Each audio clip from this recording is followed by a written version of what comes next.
Magandang araw mga lods. Pataka sa kanila.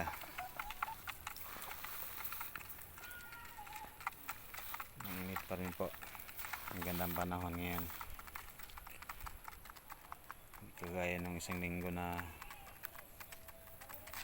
lakas ng ulan at malakas din ang hangin.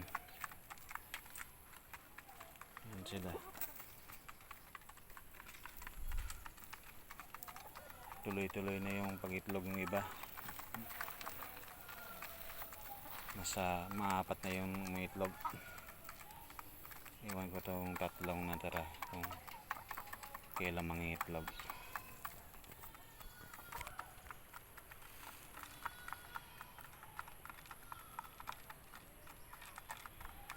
Nasa 42 grams yung kalang itlog ba ang average. Base dun sa nakita nating chart na ganun yung timbang, sa pullets pa lang siya, malaki pa siya maging small o di ka medium. Habol natin maging large yung kanilang mga itlog bago tayo simulang magpalimlim. Pero yung nauna lang itlog, kasi may naglilimlim ngayon,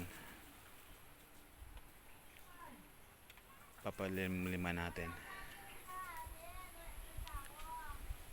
Yun lang po mga lod. Maraming salamat sa panonood.